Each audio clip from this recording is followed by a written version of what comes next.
And now is the time to dive a little deeper into the first component, which is EVMS environment. This is what this session here is about. So in terms of the high level, we've showed you a different version of this photo or this figure earlier. It's got two components: maturity with 10 sub-processes, as Ed explained earlier, and then environment with 4 categories: culture, people, practices, and resources. And that's the right side of the slide is what we're going to zoom in to here in the next 15 minutes or so. If you, as you recall earlier, we've showed that environment is the conditions that enable or limit the ability to manage that project and have effective decision making.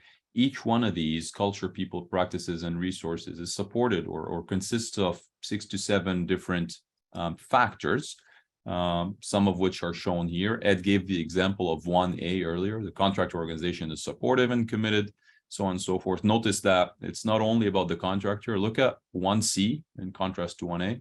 1C says the customer organization is supportive and committed, and so on and so forth, and has its own description that we're gauging that particular system against. And so you can see 7 factors for culture. They go all the way to alignment and cohesion exist among team members. So some of these are not exactly easy to gauge. Hence the lengthier description that says these are all the things that you should be looking for. And then we'll show here in a little bit how do we gauge again these particular factors. People also has contractor experience and qualifications, as well as customer experience and qualification. Notice that 2A is focused on implementing and executing the system, versus 2B for the customer, it's focused on understanding and using the results to inform decision making. So although we're looking at experience, we're really looking at a particular facet of experience that's relevant to that particular stakeholder at hand.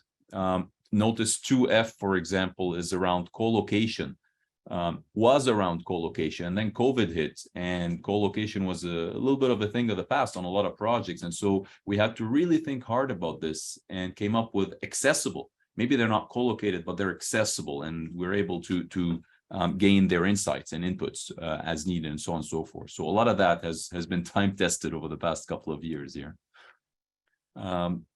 Third was practices with 8 factors.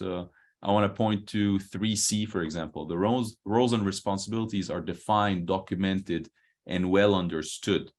And there's a description of that. And it also says, hey, look, do they have a ROM, like a responsibility matrix, basically, and so on and so forth.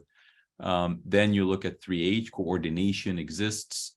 You go all the way to resources, where you're looking at not just the availability, but also the use. For example, 4A, adequate technology and software and tools are integrated and used for the EVMS. So they don't just exist, they're also integrated and they're also used. So we're like 3 layers into this, not checking the box. Do we have a software tool? Do we use Primavera or whatever?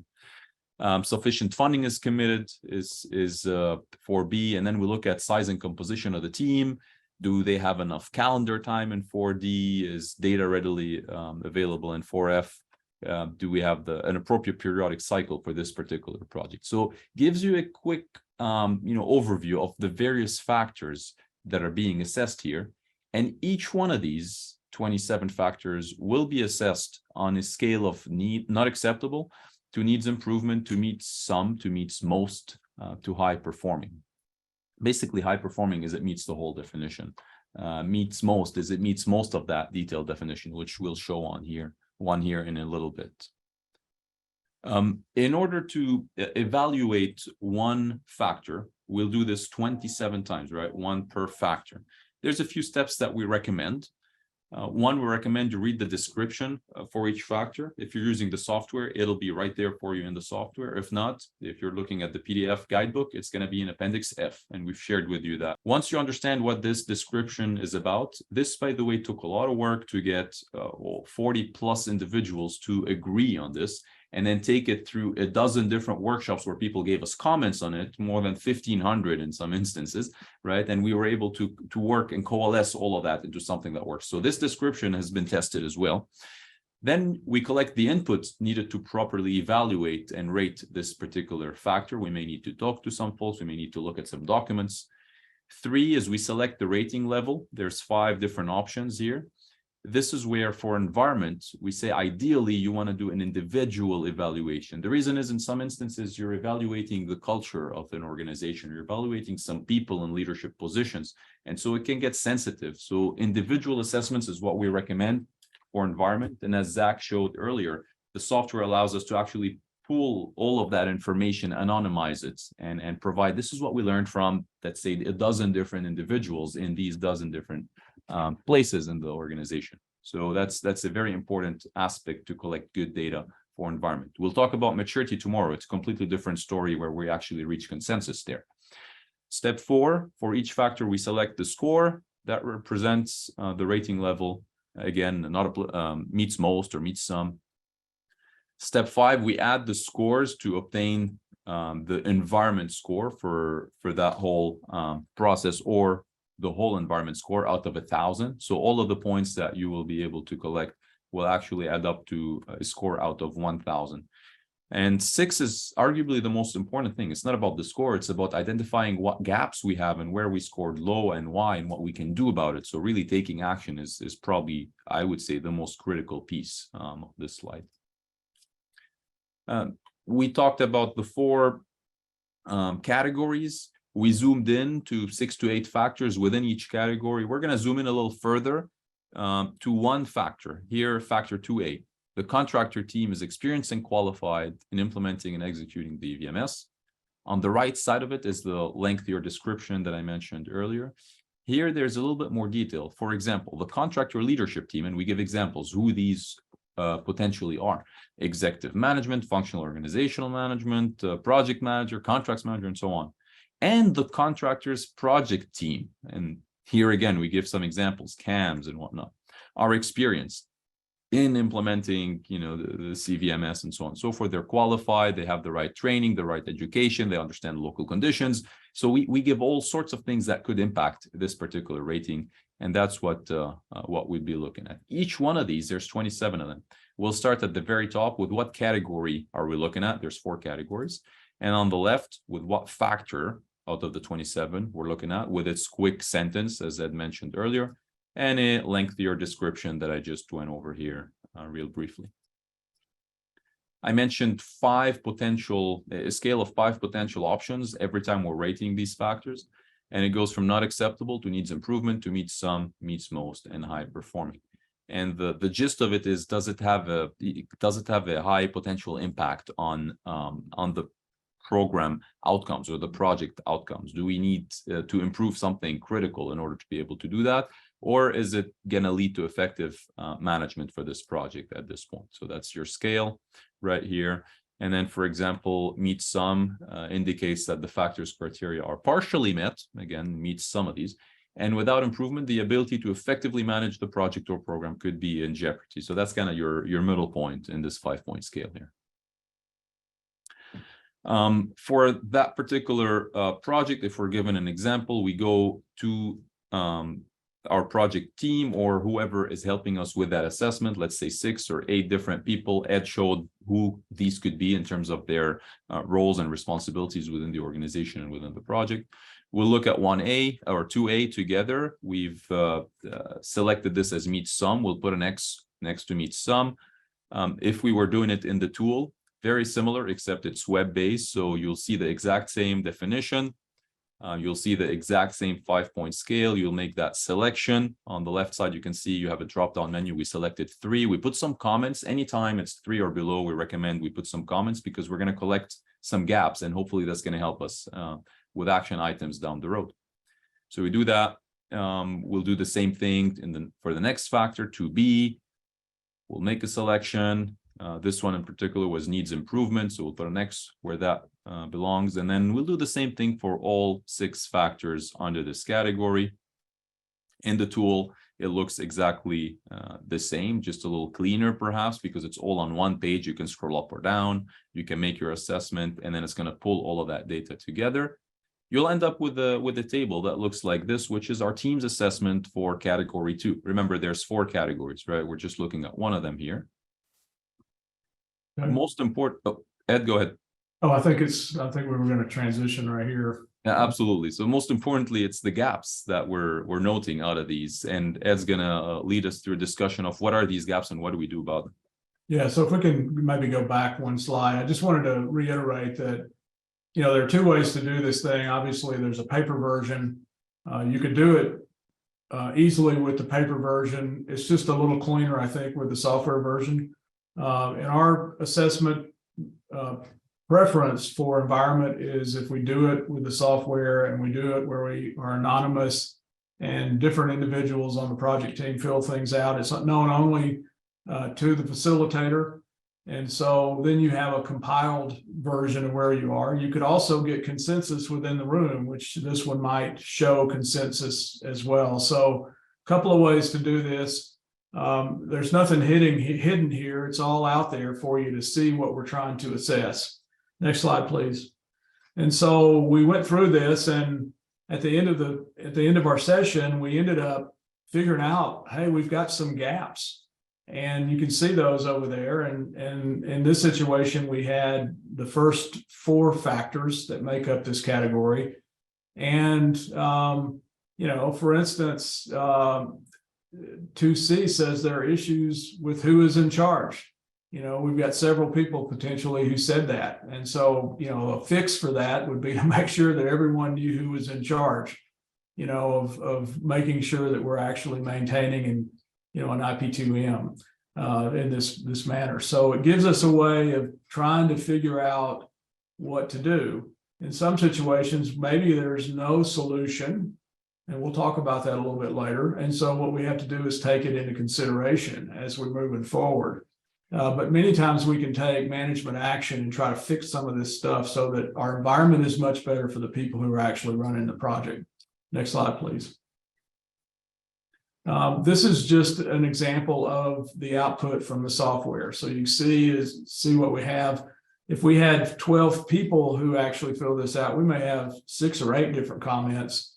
And what we may do as a facilitator, for the project is actually try to combine those together as we move forward. But it gives you an idea of where we are on the particular project. And we'll show you an example of that later. Next slide, please. So not only do you get a list of gaps and an understanding of where you are, but you also get a set of scores. And so this is the paper version, for instance, of the score sheet. And you'll see that for factor 2A, if we felt like it meets some, it scores a total of 34 points. If everything in the tool is high performing, then we score a total of 1,000 points. And as we've gone through this, what we found is that for the environment, you need to have a pretty high environment score to have a good EVMS. And we'll get into that a little bit later. And so needs improvement, for instance, is 13. Project program leadership is defined, effective, and accountable is 12. And you see those are translated over to the right in terms of scores. And so everything in this particular category, if you added it all together, it equals to 108 points.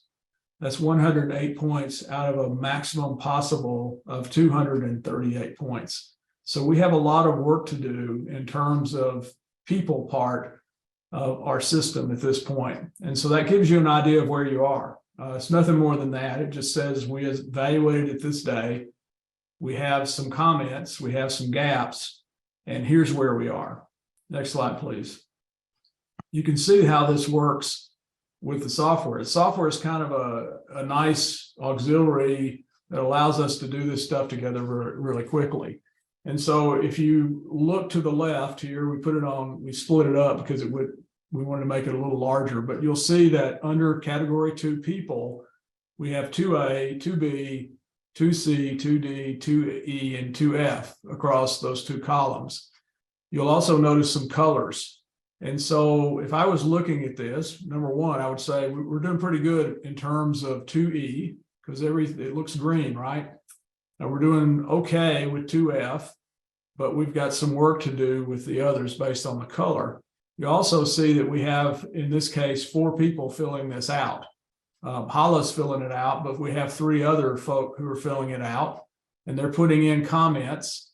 And then what we're doing basically is averaging those comments, and that gives us an indication of where we are on a spectrum. And so, for instance, if you look at 2A, which is the upper left column, and 2A again is the contractor team is experienced and qualified, remember, you'll see that we have comments that we could combine together that show maybe where our gaps are, what needs improvement. And you'll also see where our score is across the for each one of those assessments as we move forward. And so it gives you an average score for all the people who filled it out, and then the maximum score. We scored 108 out of 238. Next slide, please. So again, this is just as an excerpt out of 2A. You'll notice that we had 34, 34, and 17, and 50 based on the assessments, and the average was 34, right? The maximum was 67. So we've got some work to do in this if we wanted to get it up to the maximum score. Remember, maximum score says that we're high performing in every one of these factors. And again, if you add all of the high performings for the entire tool, you'll end up in a situation where you have 1,000 total points. Next slide, please. This is 2B. You'll again see that it's 13 was the average on that. Next slide. And then you also get a graphical output from this, and you'll see that number one, the maximum is at the very top of the green bar. So we kind of went from high to low, 2A, 2B, 2C. We did that on purpose. You'll notice that the line, the blue line, is where we actually came out in the assessment on average, right? And you'll notice that we're probably in the norming phase at this time and close to the storming phase. We're not at the very bottom of the spectrum, but we certainly aren't up in the performing phase as you go through here. So graphically, it kind of tells you that we've got work to do in terms of getting the right people engaged in the project. This is one of the nice functions of the software. We'll show this in our example a little bit later today. Next slide. So it's all nice and good to actually do one of these assessments. The key part of doing one of these assessments, though, is what you do afterwards. And so you look at where we are, what about individual factors, for instance, that had problems? I like to look at the ones that are doing really well. So we celebrate what we're doing well. We look at the ones that need improvement. We can look at entire categories. So maybe we're doing really well, except we just don't have the right people in place. Or we're doing really well, except we don't have the right resources in place. We can also look at what we consider our top number assessment, and we'll show that as we move forward a little bit later. We can also look at the environment score band. Zach showed it in the video earlier. Where are we? Are we above 500, above 700, above 800? We'll show you that. What we found is that those with projects with really good environments are above 800. And the key is to try to improve. So if we're at 500 today, let's try to get higher in the next assessment that we do later on. And so the key is to take action and understand where we have some serious issues. Next slide, please. These are the top 5. We looked at a couple of these already, but if I added all these together, this is over 300 total points out of the 1,000. I think probably many of us would relate to some of these that's causing problems in the environment on your project or program, whether it's supportive and committed contractor organization, an experienced and qualified contractor team, a project culture that fosters trust, honesty, transparency, and shared values, a customer organization that's supportive and uses EVMS for its intended purpose, and an experienced customer team. So I think all of us have probably experienced some of these issues on our projects before. So this is the top 5. This is what we call the vital few. And next slide, please. Ed, it's very telling that these are all people and culture, not resources, for example, which is not where the discussion started initially. Yeah, when we first started this project, it was all about, a big part of why we're having problems is we just don't have the resources, right? or we don't have the tools in our toolbox. And really what it boiled down to was culture and people really causing the problem. So thanks. Again, as Munir mentioned earlier, our assessment is that the best thing to do is to look at things from an individual perspective for environment. Tomorrow, when we talk about maturity, the technical maturity, we really would prefer to have it as a consensus amongst all the people who are doing the assessment. But here we feel like there are some sensitive things in here. We just want it to be anonymous. People can actually put in their assessment. Then we pull all that together, and then we get a real good 360-degree view of where we are and what people are vitally concerned about that need to be addressed to make sure that the environment is such that we can move forward with an effective EVMS. And so the software facilitates that, as Zach showed, and we'll show you a little bit later. And, you know, it's just a situation of having each person as a user. You put it in. Anytime you are at a level 3 or below, 1, 2, or 3, you have to put in a reason why you think that's in that situation for the software to move forward. And that allows then to combine those issues into something that perhaps is something that we can work on and improve, hopefully, as we move forward.